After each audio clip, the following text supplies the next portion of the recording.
Lamia Kamel is the founder and executive chair of CC+, a leading corporate consultancy that applies world-class standards operating in local and regional markets. A strategic communications executive and political PR consultant with a proven track record of successful PR campaigns, Lamia helps clients integrate global political, economic, cultural, and communication trends to create innovative, forward-thinking strategies and plans. In 2006, Lamia started CC Plus as a small PR boutique, and it grew over the years to become one of the leading in-town consulting firms in Egypt.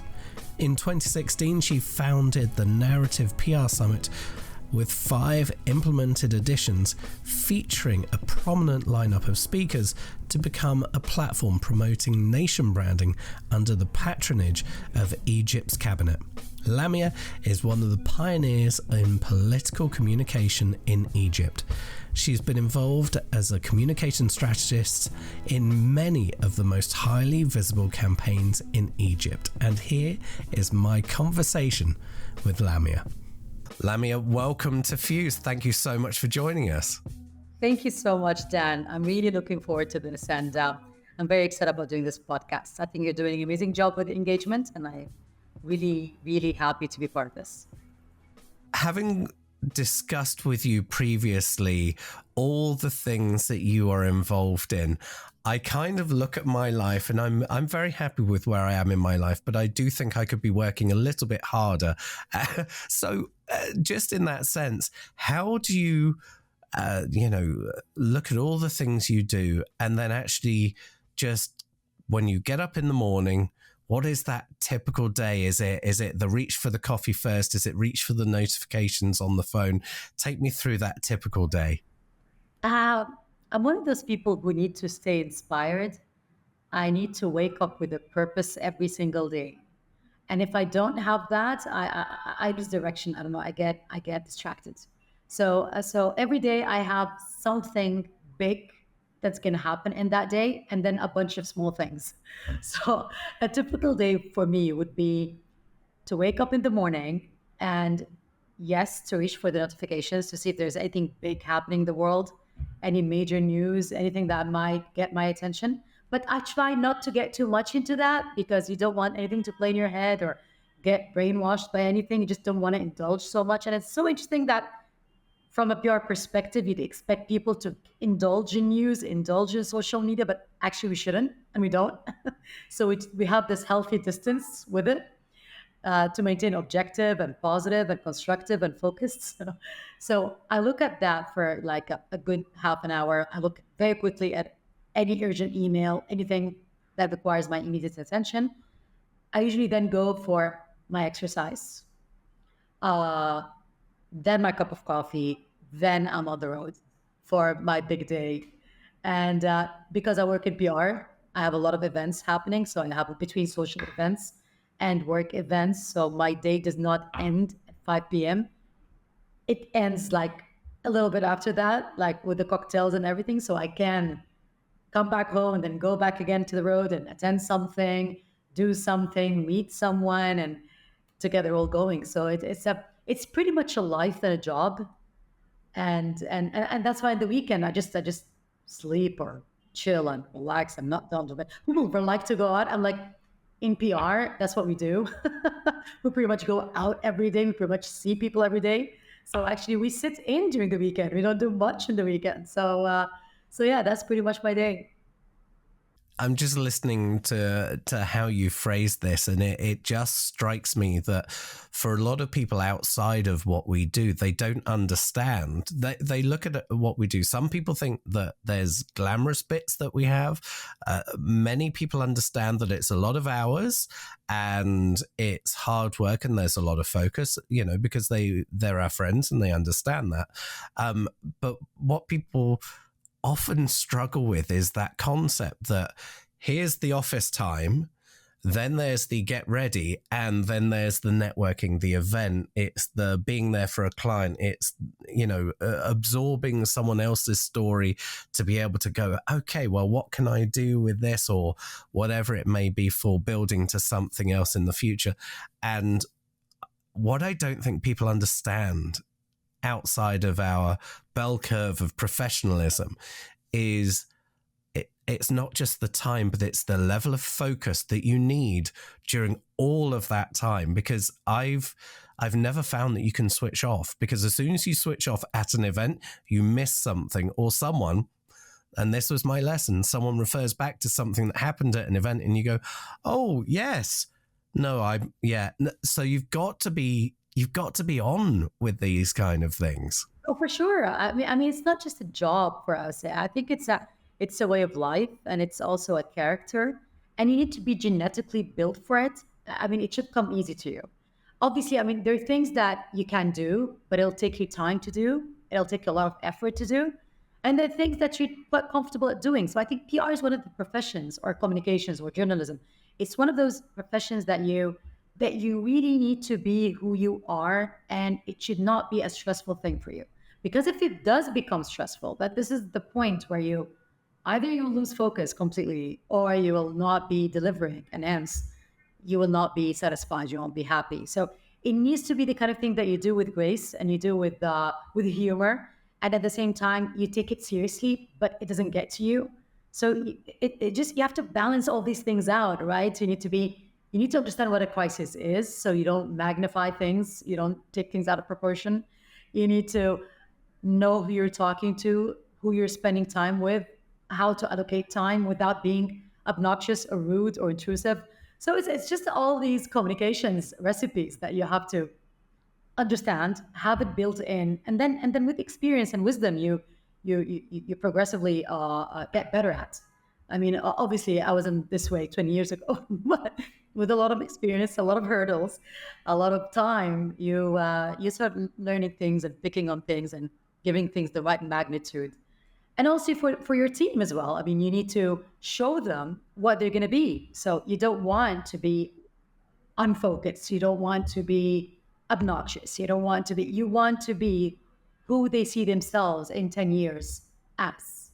So this is another thing, that you're always in this role that you're enjoying, and you're delivering with it, and you have to be genuine as well. You don't want to fake it, because it's who you are, but you need to focus on that role, and you need to show it off a lot for your people. Yeah, it's a lot of things. And thank you for that question. See, it's one of those questions that appear simple, but actually they're not. When you were growing up on your life journey to adulthood, there's not many people who are young and they go, when I'm older, I would love to work in the wonderful world of public relations.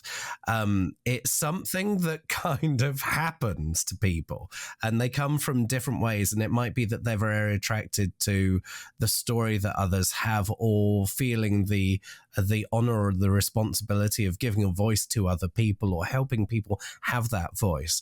What was your journey into this imaginative world of the creative arts of public relations communications? Uh, uh, well, I'm Egyptian. I grew up in Egypt. So Egypt is a very much a creative hub for the Middle East. I mean, they called it the Hollywood of the East. So you grow up with all this media, there's this media, movies, songs, art.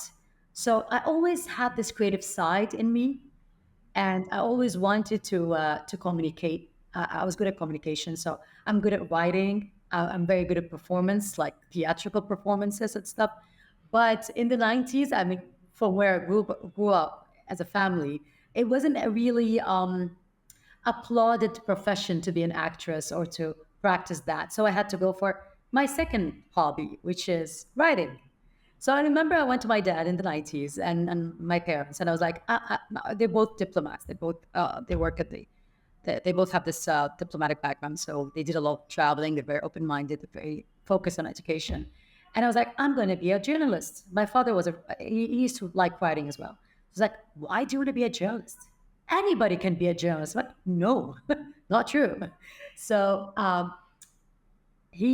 back then the trend was to study business, because this is where you get a good job and you get a good salary and everything.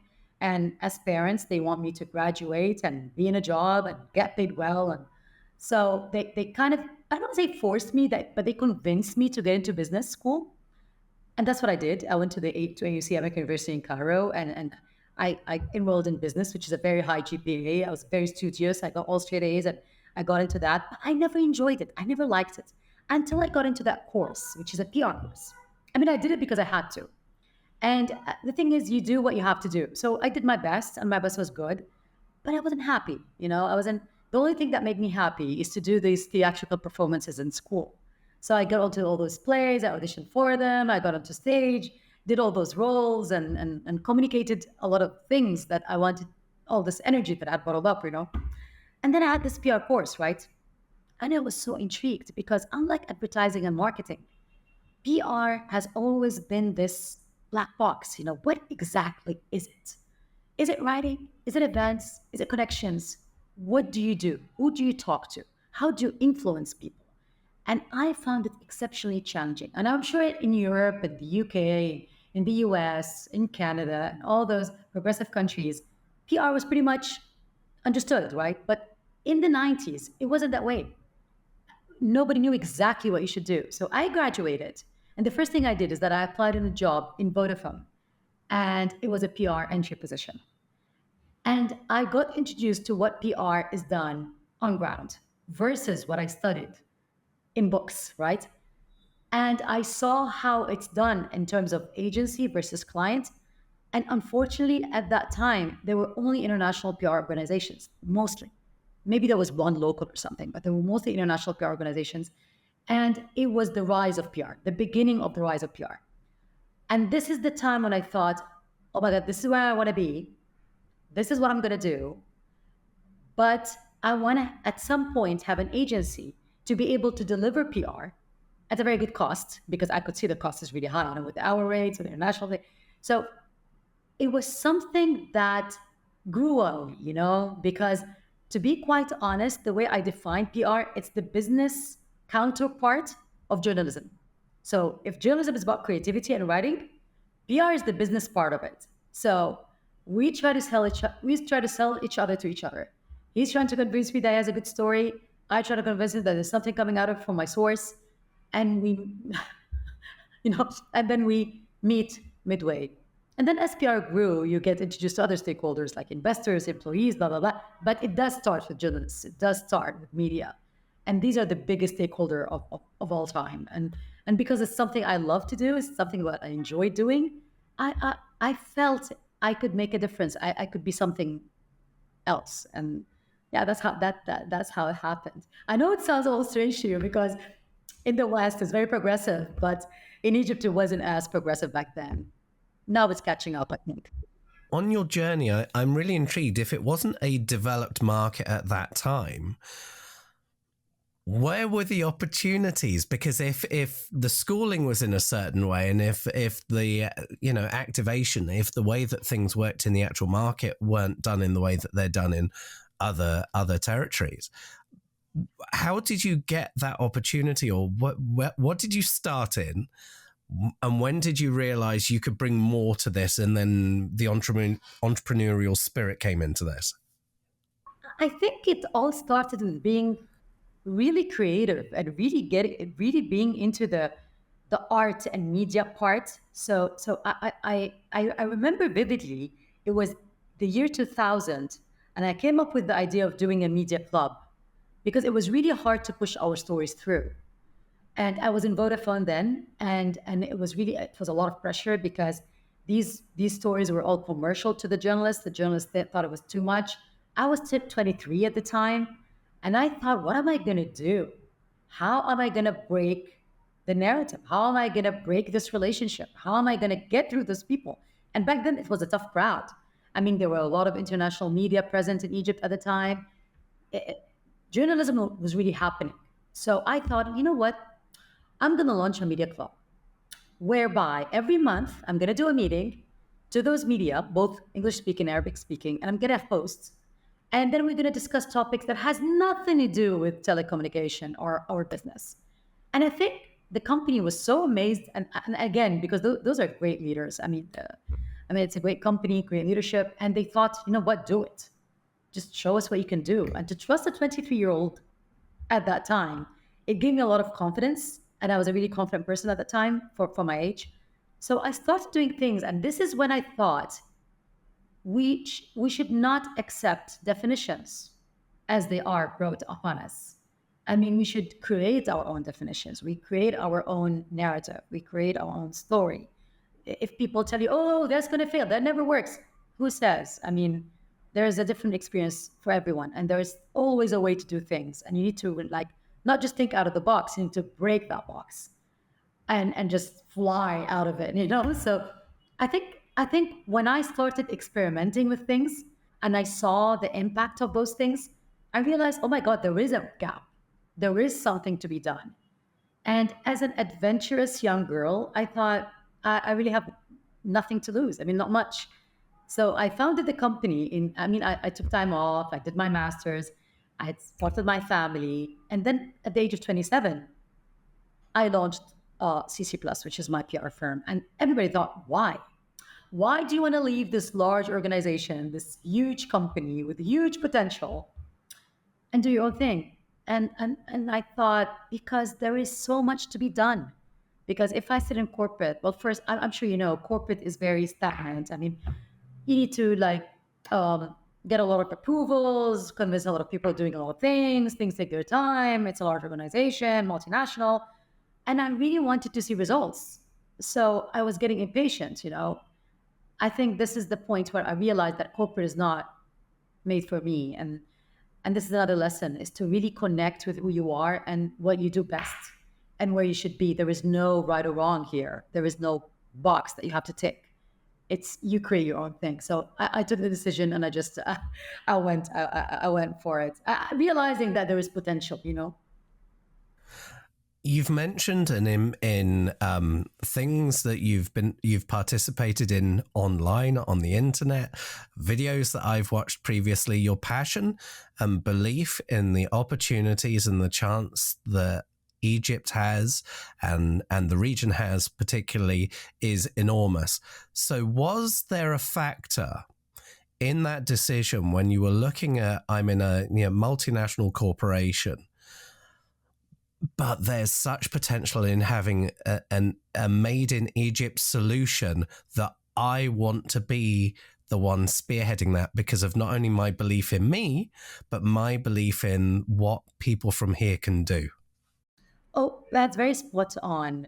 There were Egyptian companies who did what I started doing. So I wasn't the first one. But I believed that we can do so much with our local expertise. I mean, we can bring in young people, train them, educate them, and we can match those international organizations heads on. And there were like big names at the time, right? I mean, there was large international organizations, and I thought, why not compete? Why not deliver on what we do best? And you're absolutely right. There was definitely a factor in that, and made in Egypt approach. And the thing is, I didn't have the recipe for it. I mean, now I do, but at the time I didn't have the recipe. So it took me so long until I found the right road, or I found where I could deliver in PR as an agency versus a corporate. So you're absolutely right. In that terms of the journey that you went on, often the challenge is finding your niche, finding the people who you can add value to, and then messaging to them, these are the opportunities and the things that we can do together in that collaborative way. Did you find that people were open to public relations at that time, or was it a bit like major attraction to advertising, still major attraction to send out a press release, cross fingers and hope? Where was the market then, and what did you do to say, hey, I'm here, this is what our goals are, and we can together do something amazing? I think it was a mix of, first, they thought I was too young to have my own company. So there was this challenge. You're 27. What do you know?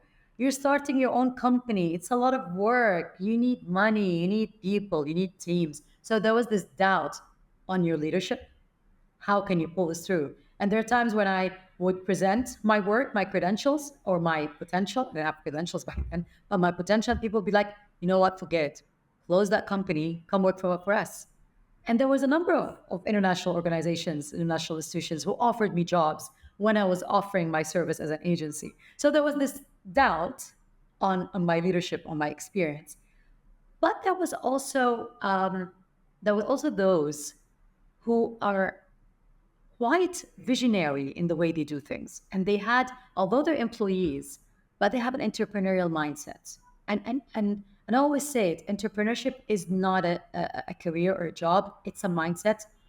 There are people that you meet in companies who have entrepreneurial ideas and skills and an attitude. So I did meet a couple of those, and those people are the ones who gave me my break.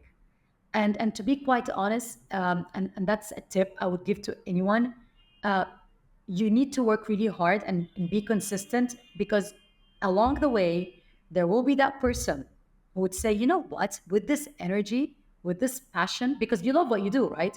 So people listen to you and they're like, you know what, you have this glow, you have this energy. I'm gonna bet on you. And this is one of my mentors, a woman actually. She was at the time, she was the marketing director of Orbit, which is now OSM.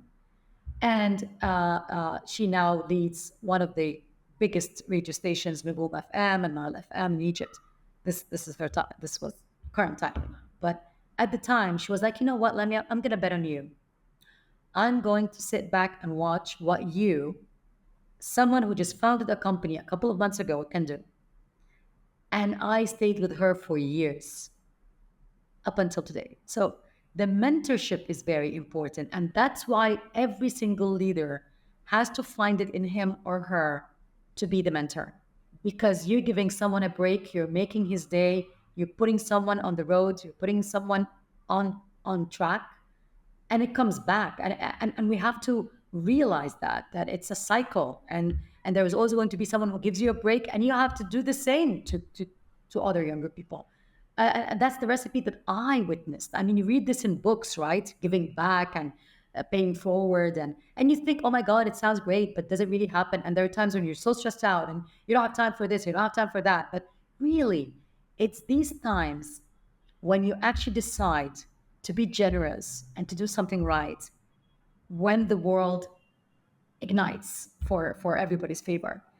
And I think this is the mentality, right? That this was the lesson for me then, and I'm trying to practice it today.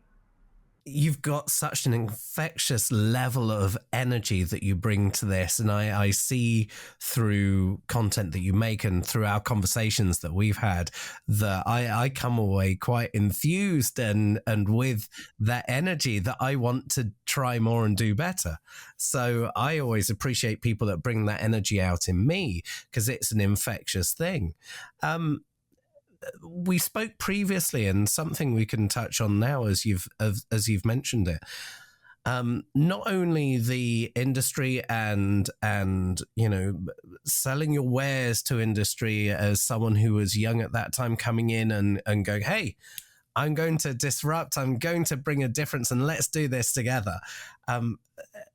There's a different dynamic that's there as well, because business in many parts of the world are very male dominated and still are. But something we spoke about previously is how being a female comms leader in Egypt, in that region, is a challenge. But how you faced being a woman, selling services to male decision makers, and from that point, from the way that men think, in that, well, we've always done it this way, our way's the best, we're not going to listen to anyone else. How did you face that? How did you deal with it? Did you deal with any knockbacks and go, okay, I need to look at a different approach to really bring them along on this journey? Well, to be quite honest, PR is one of those disciplines that women are welcome to join, because there's a lot of communication, a lot of soft power, and working with men, they'd welcome seeing a PR woman on the table handling events. And I think it's the point where you start getting into strategy and start hand holding them and telling them what to do, what needs to be done. I think this is where so what do you know? You know, it's rather, they'd like to see you back then. Of course, things have changed now, but back then it was more of I want to do this and that. So you do this and that, and you do them well. When you start strategizing and you start like thinking big and putting PR on a more strategic role, this is when they want to see more proof that you're able to do the job. Over the years, I have to say that Egypt really progressed in terms of admiring and welcoming female leadership. And to be honest, that's only natural. I mean, during the pharaonic times, we've had queens, we had women leaders who would lead their men and would lead, and like how we have Queen Hatshepsut who would lead an army at some point. So it has always been part of our culture, this respect that we have for women, this admiration. But as you moved on to contemporary times, that diminished a little, that changed a little. So it was about women like myself to bring back that narrative, that respect and that admiration. But to be fair, I found that when you accumulate experience and you start really doing your job right and gaining the respect of those people, this is when they start listening to you. And this is when they realize, yes, you're a woman, but you know what? She knows what she's doing. And there are times where I would sit in rooms in the past 10 years. I would sit in rooms handling campaigns, political campaigns, club campaigns, led by very shrewd men. And they would sit and listen to me just because they realize that I have the intuition, I have the sense, and I work hard to deliver. So they start trusting you, they start believing in you. So it takes to be fair, it takes longer for a woman to do it. I mean, for a man, it would probably be a spark. Usually, it takes more from a woman, but once you do it, and once you prove it, you're just as good as a man, and then even more. So it was a challenge. It was a good challenge too. Africa is an enormous place, obviously. You know this better than I. Um, in terms of communications landscape, especially in Egypt, what does it look like there in terms of the balance between public relations and advertising and brand marketing and all the different elements that come together in story? What does that look like, and how is PR really pushing forwards once it's proved itself and it's bringing results? Well, Egypt is a huge country, right? We're around 110 million people. We're 26, 27 governorates, and we have I mean, it's a large population. It's very diverse too. You have the Upper Egyptian, you have the city people of Cairo, you have the people from the north, and every place it has its own mentality, has its own culture, has its own understanding. Yes, there are so many common grounds, but it is a big country. It's a huge country with a huge potential. But much of that potential still lies in the city, in the capital, in Cairo. And in Cairo, there is massive awareness and understanding of advertising, marketing, branding, and PR. It is still relying on the giant companies or the progressive leaders in the city who have experience, but it's there. It's not in the dark anymore. So the lines are not blurred. They're significant. People come to me, they know what they're looking for. They know they want PR. It wasn't the same 15 years ago, but now I can comfortably say it is the case. And I have to thank the international community for that, because it started with the international companies. They had mandate to have a PR discipline, to have a PR person, and they educated the market. And when the market got educated, it rolled out and transcended to other local companies and to smaller entrepreneurial projects. So yeah, there was a lot of education involved, and it's now clear. just going to jump to another space because we're talking about, your journey and everything you've done and coming into this PR space. The narrative PR summit is something that I want to talk about just shortly, but just balancing that, your publication, the PR agency, where do you find that work-life balance? We've already spoken or already touched on the fact of go, go, go during the week, relax at the weekend. But one of the challenges that a lot of our friends, colleagues, cohort, people who listen to this podcast have is the work-life balance in terms of maintaining family relationships as well, friendships with people as well, because, the phone goes beep, you pick it up, you quickly bang on it, and suddenly you're not present in the room because you're dealing with a thing. You're someone with working on multiple projects, multiple entities.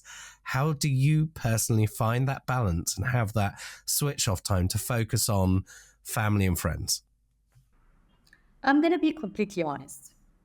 If you want to be extremely successful, and not even extremely successful, if you want to be successful, you really don't have a balance. You will obsess. I'm so glad you said that because my balance is horrific. Like, it is so bad. I promised myself every year to go into a new year and go, I'm going to find better balance. But it's just when there's that itch, that thing, that drive, it's something you can't move away from while still being respectful to other people. Your thoughts on that? Absolutely. Dan, come on. At some point, we're all going to retire. You can have all the balance you want, right? You can have the balance, you can travel, see your friends. But you touched on a very important note, friendships. I think that along the way, while you're struggling between life and family and everything, I mean, uh, contrary to what people think, kids understand, by the way. I mean, you'd think that, oh my God, my mom is not here for me, my dad is not here. In this generation, Generation Z and the younger, they're very smart and they're very exposed. And they know. They know that you're absent, not because you're selfish, not because you're on some social thing.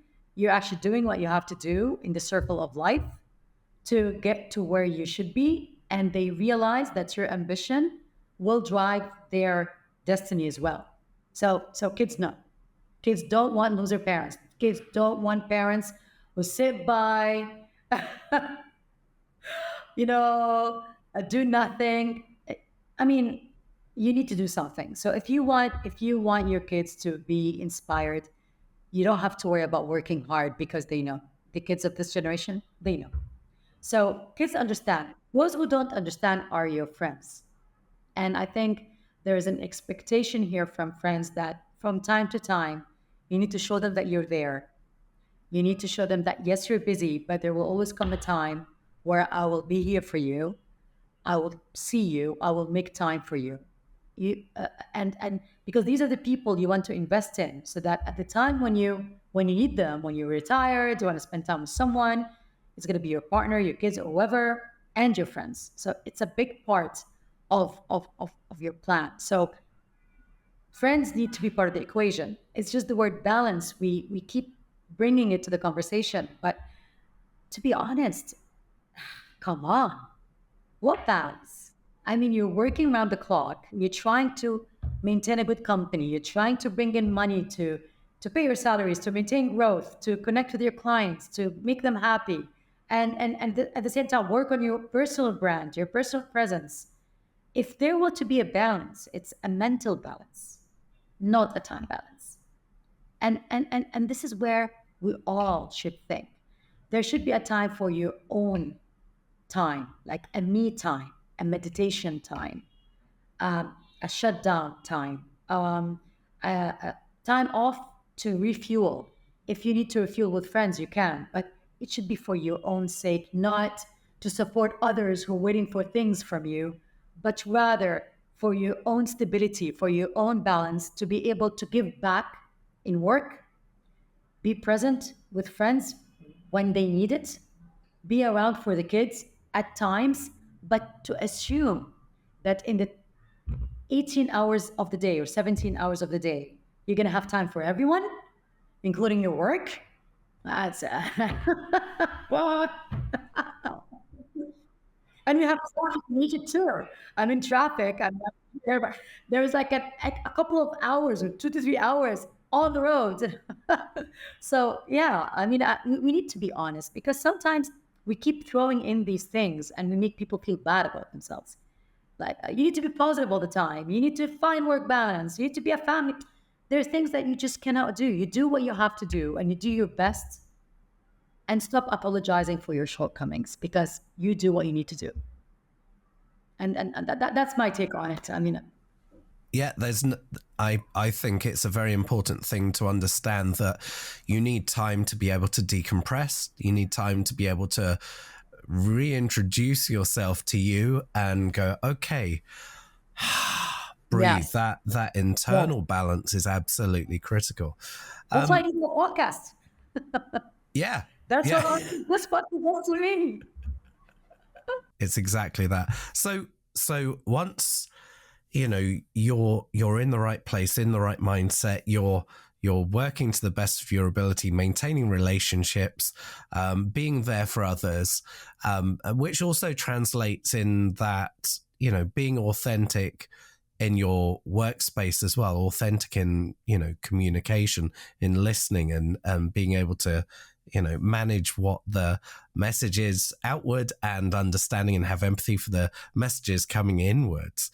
Do you think that there is a space where, with all the good things in the world that we're dealing with, we give ourselves enough time to evaluate and take a step back when there's bad information out there, whether it's people being misdirected or misinformation, and how we can not emotionally just immediately jump on it, but actually combat it, handle it, and get the truth out there and be a part of a solution?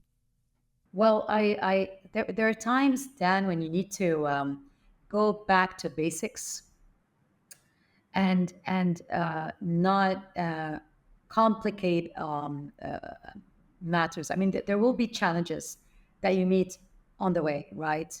And you need to be aware that they won't stay for long.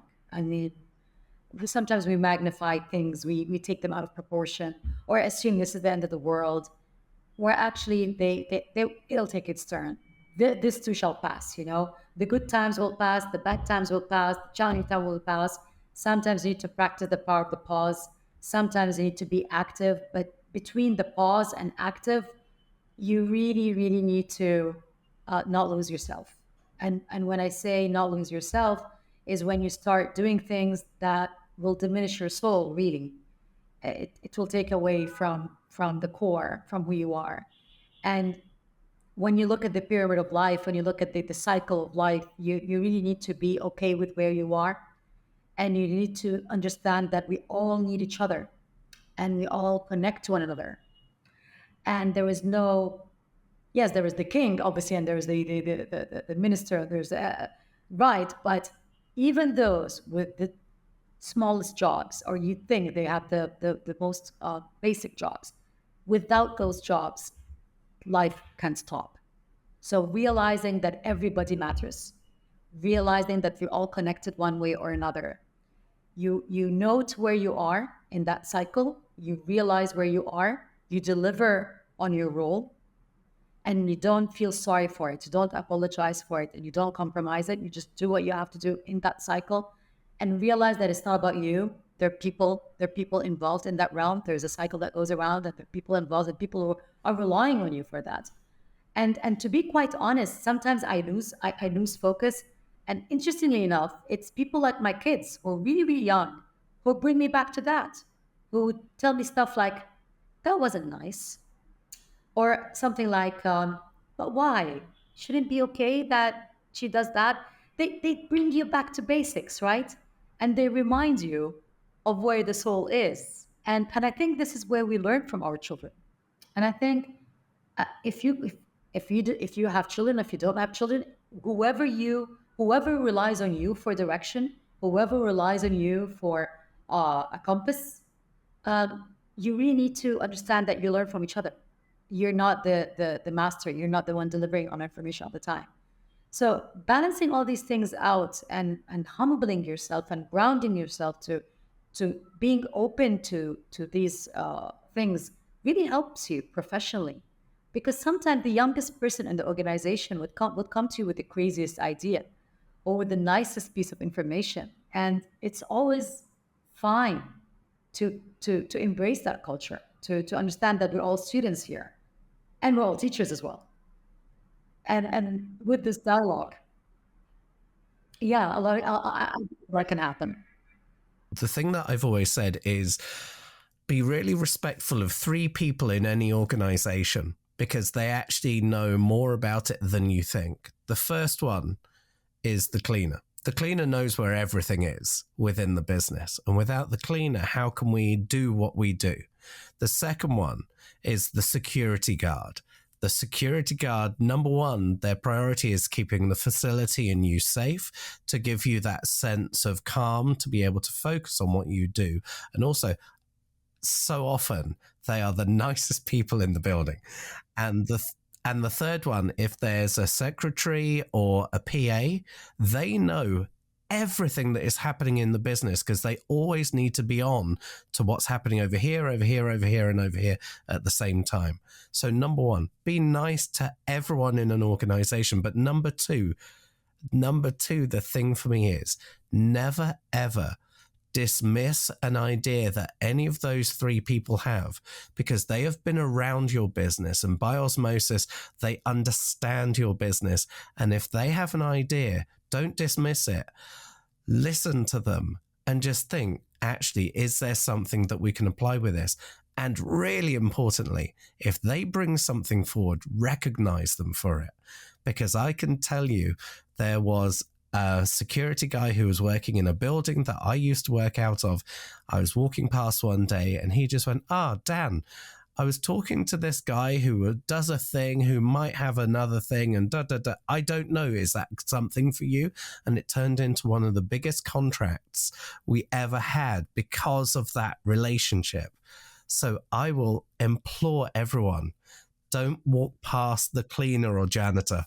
Yeah. Don't walk past the janitor. Don't ignore people. Take in that opportunity to bring them in because they, in whatever role, are a part of your success. Well, first, thank you for bringing this up and eloquently saying it and documenting it on the podcast, which I will take and circulate to my team and my friends and everyone, because what you touched on is immense in moving forward. And a culture that is progressive or not from the way they address those exact three people. You find waiters in like restaurants, they finish their shift and they club at the same restaurant that they work in, right? Because it's there. I mean, they finish this, they have the education, they understand, they're part of the organization, they're part of its growth, and they're completely welcome to enjoy it in the after hours.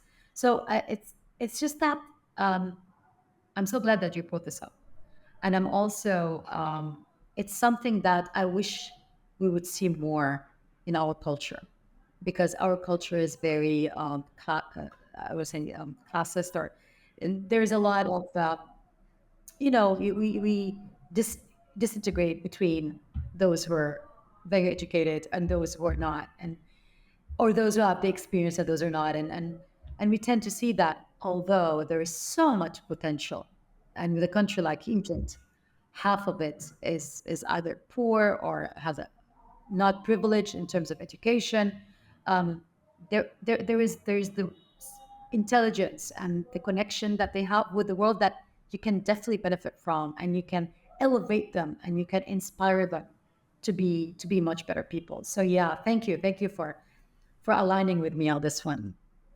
I think that we all have an opportunity to learn, and every day that I come into my office or I look online or I pick up the phone and I speak to someone, I learn something every day, and I think So I've got two rules in my life. I've got the rule of three and the rule of learning. And the rule of three is very simple. Sometimes we have those tough days. Sometimes we've been working all the hours, but we don't feel we've moved forwards. So every day I just want to achieve three things. Doesn't matter how large they are, doesn't matter how small they are. If I've done those three things, everything I build on top of that is a bonus, and the day can always be looked back upon as a good day.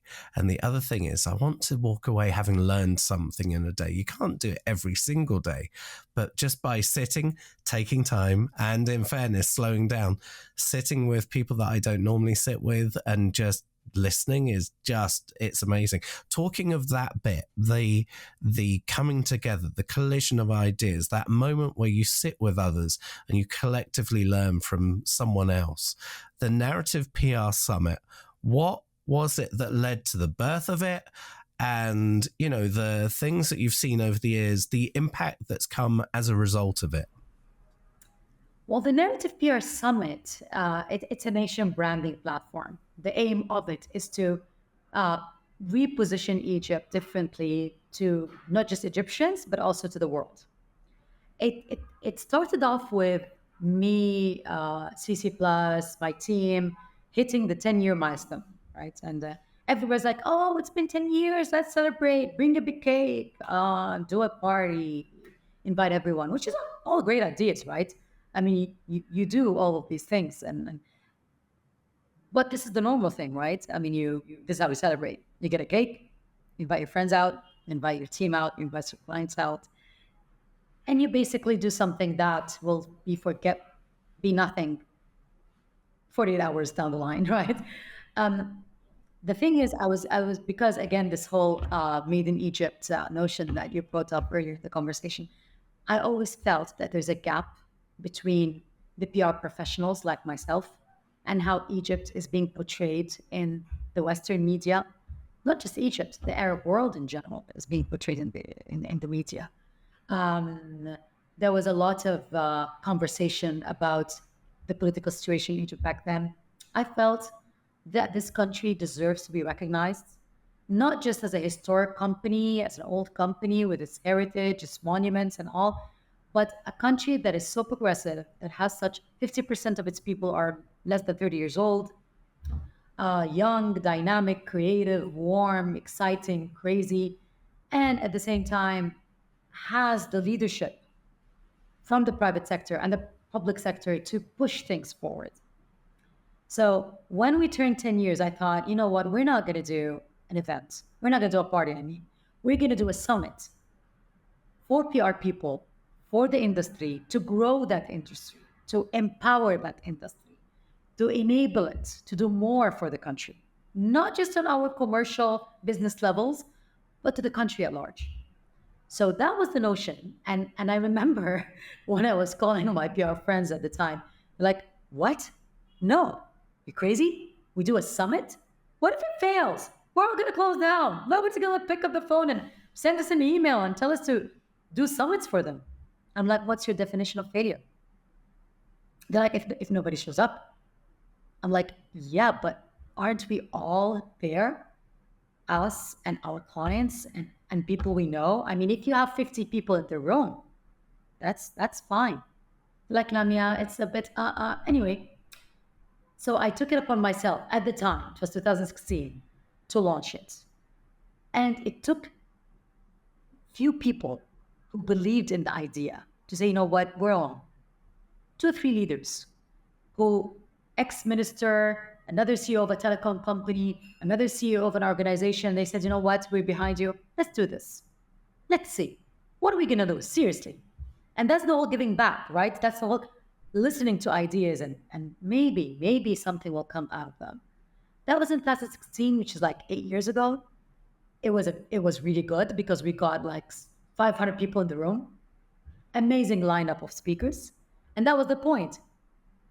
Speakers, one day, one room, one stage, and we come on stage, each one 15 to 20 minutes, telling his story, answering a question, and saying what needs to be done for this country to move forward in economics, in art, in culture, in whatever he's good at and whatever he or she understands. By 2018, which was the third edition, we got the blessing of the country, of the state, the Prime Minister's office. 2019, we were part of a huge, bigger event. So narrative was one day of a bigger event, which was under the auspices of the president. Then COVID hit. So when COVID hit, we were on hold. We started creating episodes for the narrative episodes with leaders on. I mean, we kept it hybrid. So we kept it there online. And then in 2022, it was time to come back, right? The no travel bans, people are allowed to travel. 2022, things were okay. And I think that was the time I realized, no, it's not the time because people have changed post-COVID. The narrative has changed post-COVID, post the pandemic. Many lives were lost. Um, Businesses have changed. Art has changed.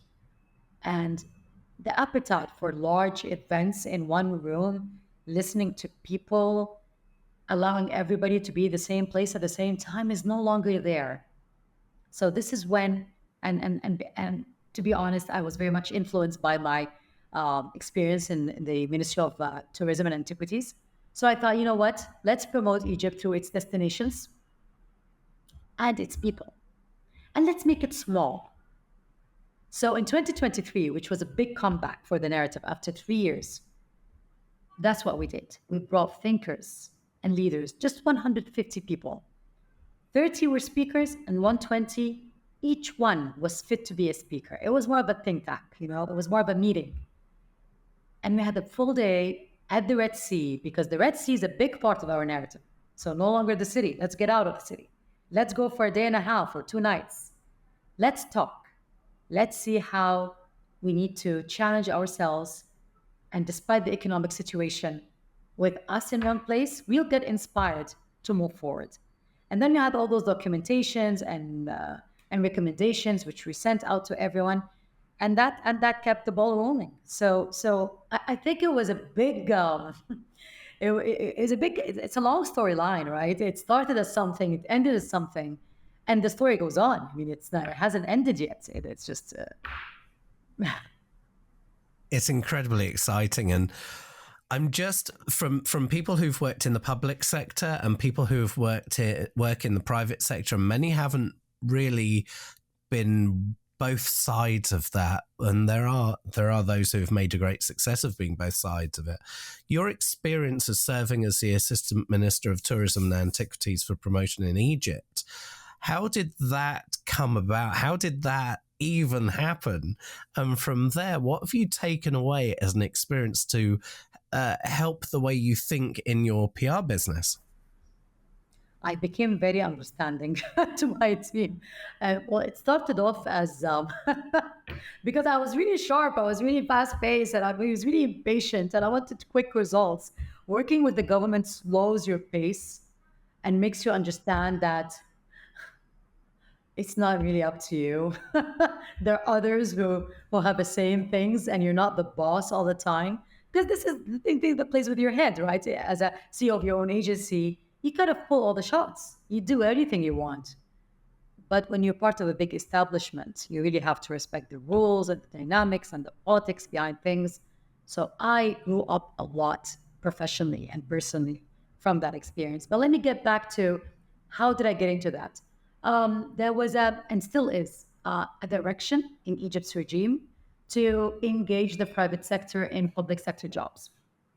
Basically, have people with private sector backgrounds assume ministerial positions or be part of a team to do things. When I went to the ministry, I was shocked that there was no email for my department. There was no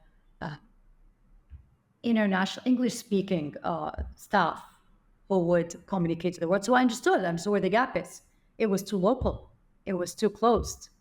So the first thing we did is that I announced who I am. I announced the email of the organization. The email of the department. And just by doing that, just by showing people who you are, you get all of those opportunities. People want to talk to you. People want to know about you as a country. And Egypt is such an exciting place. Oh, the heritage, the stories, the mystery, the craziness, the progression. So I thought, oh my God, the world loves us. We have just been under the table. We just, the minute we got on stage, people are here to listen to us. So it is the right time for me to take what I learned in the narrative and to apply it in the ministry. And back then, there was a strategy that's being put in place by an international consortium to rebrand Egypt. And I found that it equates exactly what we as the private sector thought. Reintroduce Egypt not as a bucket list destination, but as a repeat visit destination, as an investment destination, as a place that you want to come to year after year. How do you do that? How do you showcase it? What are the points that should be considered? What are the issues that you have? And you meet them head on.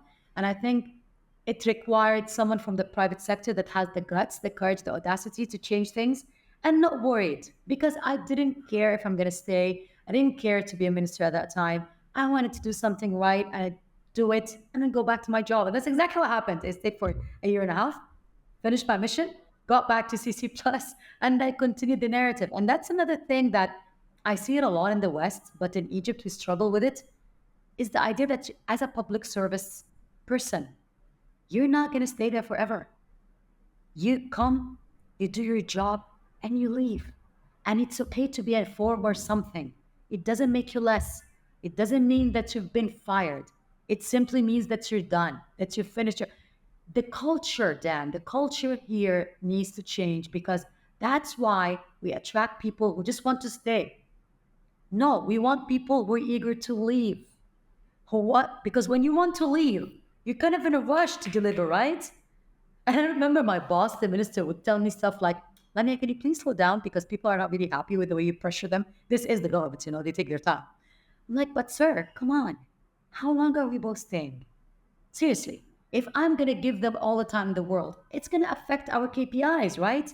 He's like, yeah, but you don't have a lot of friends talking good about it. So I don't care. The thing is, in the beginning, you shouldn't care about these things because Egypt is a very emotional country. It's all about being friends and being friendly, and you really need to be part of a gang. And so it's hard because you really build a lot of tension. But guess what? 2 years down the line, they're my friends now. They appreciate what I've done. They loved what I've done, and they understood. They understood that nothing was personal. It was part of the delivery of the job. So there was a lot of learning for me. But at the same time, I learned to be patient. I learned to take things quietly and to slow down the speed sometimes. And it's good to be kind at, at times. So that there were learnings I think from both sides. But yeah, that's the story of being in the government sector, and I think it helped me a lot, as much if not more than it helped them.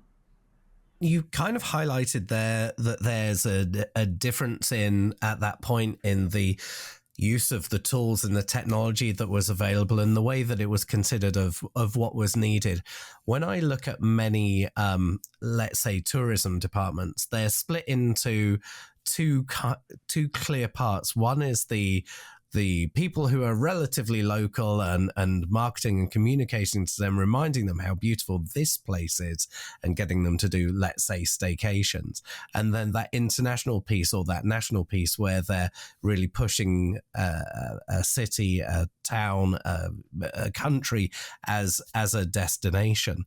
And sometimes when you're in a more remote location, and this is what we see in parts of Canada, from experience, there's an awful lot of marketing to people locally, and you just think, but there's so much a bigger story that could be told and a bigger opportunity. Yes, we're probably going to secure this many people coming from relatively local, but what if we can get the story to do the selling and get our visuals, get our history, get our heritage to tell the story of who we were and how it leads on how we are today and tomorrow to appeal to that international audience. And that excites me incredibly. You're absolutely right. I think Curzon VR did a lot with that as well because we were really eager to bring in this international flavor to our work, right? And we wanted to know how they see us and how they should be seeing us as. So, Curzon VR, the Chartered Institute of Public Relations, all those organizations really by being partners, the AmCham, the UN, All those international bodies collaborated to help us tell the story. And I think when we picked speakers, we did not want speakers who knew nothing about Egypt. We wanted speakers who have connections, who understand the culture and are able to progressively talk about it. So yeah, I agree with you. Bringing this mix between the past and the present was really important. Generationally, when we talk about how communications and public relations is used, do you think that from from what I've seen, you get a perception on how an older generation might see something and a younger generation, and how public relations and communications can be used to really, whether it's connect generations or get them to understand a situation or an occurrence or an event and getting it to appeal to them. Where do you think that communications plays a part in bridging that generational gap? I think the notion of digitization has done that. The digital transformation has done that. Just by allowing technology and digitization get, to be on play, you you're being forced actually to listen to the younger audience and to understand them and to bridge that gap. So yeah, I think we live in a world where it's no longer I know better or I know more because I'm gray hair and you're young. It's actually a world whereby we're all competing for a voice, for a space, and who can get across quicker, easier, more persuasive, and more consistent long term as well. So we both need each other. There's the experience part, the leadership, the role models, but there are also the younger generation, the podcasters, the people who have the ability to get the message across, create a crowd for you, are creative, are dynamic, and we need to work together. So maybe 15 years ago, there wasn't this mix in Egypt. There was always this, oh, what do they know? But now, if you don't engage, if you don't embrace, if you're not part of this whole digital PR term, if you're not part of this technology, if you're not aware that there's the AI that can take over your job, you're writing jobs, and hence you really need the minds, you really need the creativity to get it going. You'll lose focus. You'll be lost. So yeah, I think PR has a lot to do with that because it is the exact discipline that is practicing that. It's that discipline that is practicing the gray hair solutions and the young progressive, young, new solutions. So we see it every day.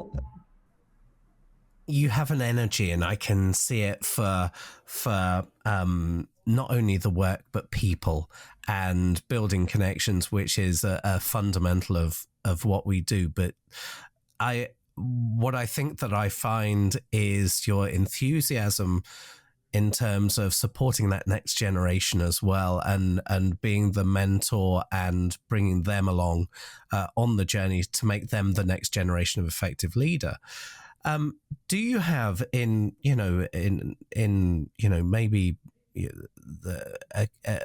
something like in the sense of a priority of what are the number one and number two thing of advice for an organization in trying to attract diverse talent, mature talent coming to an industry and that experience, bringing people together to build that future? What advice would you give people? I always give it to entrepreneurs who I'm working with in their personal PR and their personal branding. I tell them when people apply for a job, they apply for two reasons. They apply because it's a big name, like the large organizations, Pepsi, Coke, P&G, those large organizations, Vodafone, or they want to work with a person, someone who's a role model, someone who's good, someone who's an achiever, someone they're gonna learn from, and sometimes it's both.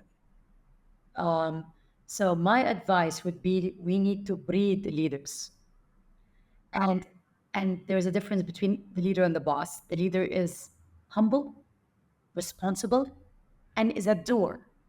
You cannot be a leader by completely delegating. You're a leader by actually doing the thing and having them watch you do it.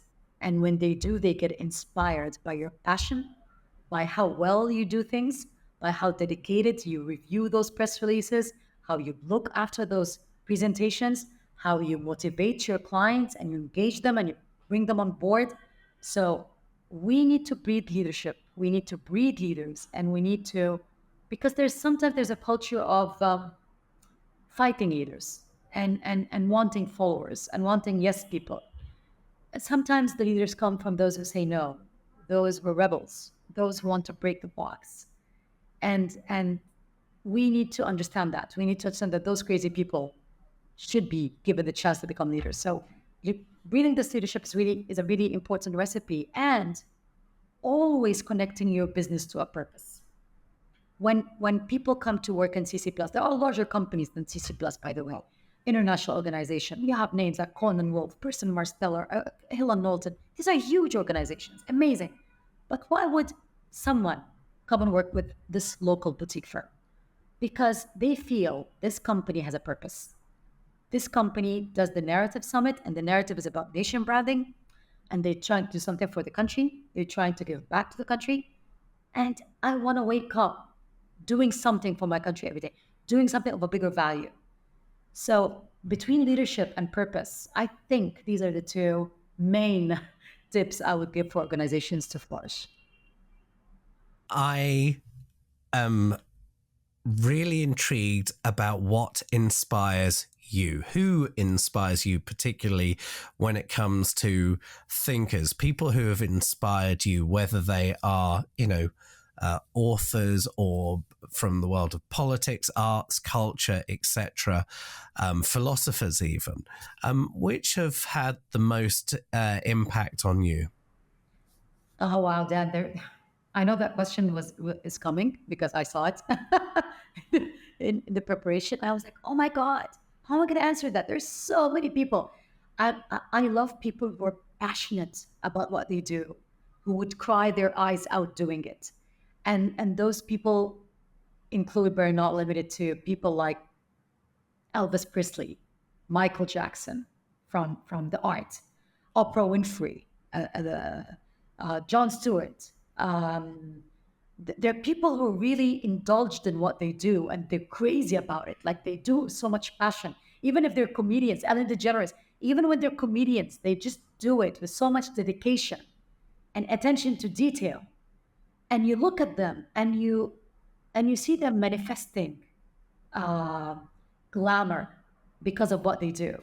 And those people leave legacies. I mean, the last time I saw an Oprah interview was some time ago, but she's still there. Ellen DeGeneres, she left the show, but she's still there. Jon Stewart, I haven't seen him in years, but every single time his name is brought up, I still remember he's always top of my mind because he brings so much depth to his comedy. Uh, there's so many authors. I mean, I'm in love with Paulo Coelho. He changed my life because of the abundance, the energy of abundance. Agatha Christie with her craziness and her.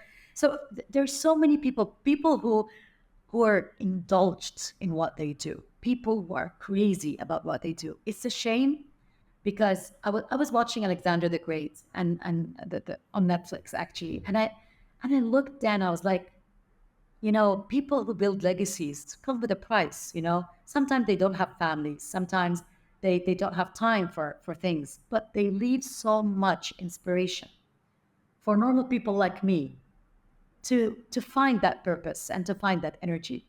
So yeah, there's so many amazing people who I look for and I watch and I follow their music or follow their books and they're all there. I hope I answered your question. Oh, you really did, and I'm certainly in agreement with an awful lot of it, which is lovely. And I'm immediately going to do a quick YouTube search for some Jon Stewart stuff. Oh, well, by the way, I'm Bassem Youssef from my country. I mean, Bassem got inspired by Jon Stewart, and they call him the Jon Stewart of the Middle East. And I think Bassem is amazing. I mean, he has the humor, the depth and knowledge, the political background and understanding. He's a doctor who's decided to leave being a doctor to search his media persona. So Yeah. yeah, I was just when you said John Stewart, I remembered Bassem. So that's why. Yeah, no.